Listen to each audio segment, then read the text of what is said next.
দুটি প্রশ্ন। হুজুর, এই এলাকার মানুষ তাবিজে বিশ্বাসী, তাবিজ ফেলে দিয়ে কোরআনে বিশ্বাসী হন। 11 জন লোক এসেছেন রাসূলের কাছে ইসলাম গ্রহণ করতে। কয়জন? 10 জনকে কালেমা পড়ালেন, একজনকে পড়ালেন না। তিনি বললেন আমার দোষটা কি? রাসূল বললেন তোমার হাতে তাবিজ, এটা খুলে আসো। এটা সৌদি আরব, তাবিজ হাতে নিয়ে গেলে পুলিশে কি করে? কি করে? শুধু ছিঁড়ে না, সোয়াড়ো মারে, লাতিও দেয়। শিরকের সম্পর্কে থাকলে জান্নাত হারাম। যারা শিরক করে এদের জান্নাত কি? মাইয়ুশরিক বিল্লাহ ফাকাদ হারামাল্লাহু আলাইহিল জান্নাহ ওয়া মাওয়াহুল। আল্লাহ বলছেন যে শিরক করে তার জায়গা জাহান্নাম, জান্নাত তার জন্য হারাম, জাহান্নাম তার বাসস্থান। আল্লাহ আমাদেরকে হেফাজত করেন।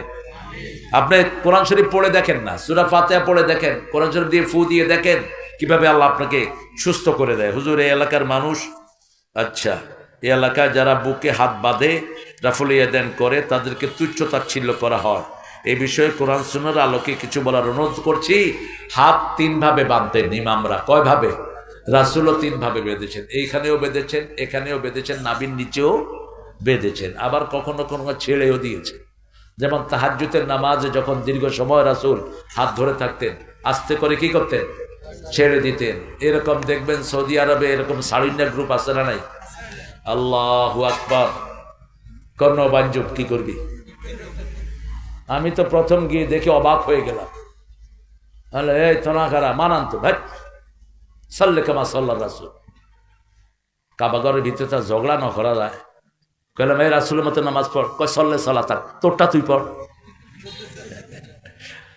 নামাজের পরে জিজ্ঞেস করলাম ভাই আপনি এইভাবে ছেড়ে দিলেন কেন? কয় তুমি ভুলে গেছো হয়তো। রাসূল সাল্লাল্লাহু আলাইহি ওয়াসাল্লাম তাহাজ্জুদ পড়তে পড়তে মাঝে মাঝে হাতটা একটু ছেড়ে দিতেন। এটা তুচ্ছ করবেন না, যেটা হাদিসে আছে এটা তুচ্ছ করলে আপনি বেঈমান হয়ে যাবেন, খবরদার। ওটা একটা মানছি, আমরাও একটা মানছি। সবার সুন্দর, সবাই কি সুন্দর। টুপি কি আমরা যা পরি এটা কি রাসূল পরতেন? কথা কন না কেন?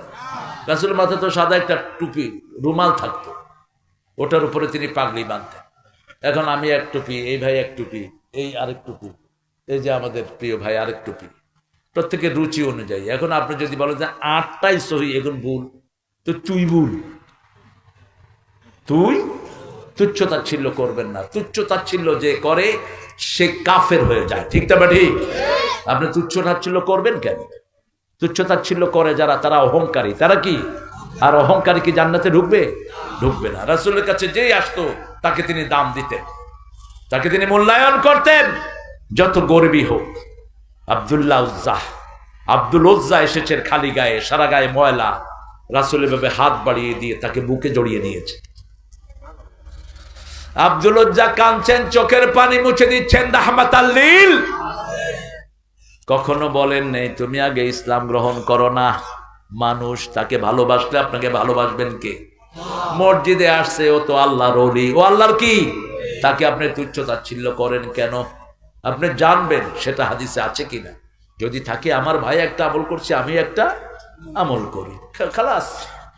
তবে কিছু কমন জিনিস আমরা জানি। টাকনুর নিচে কাপড় পরা রাসূল নিষেধ করেছেন। বলছেন যে টাকনুর নিচে কাপড় পরে ওর ওই জায়গাটা জাহান্নামে চলে যাবে। আমরা কোনো ভাইকে যদি এটা দেখি, তাও মসজিদে দেখলে বিনয়ের সাথে বলবো, ঠিক না বেটি?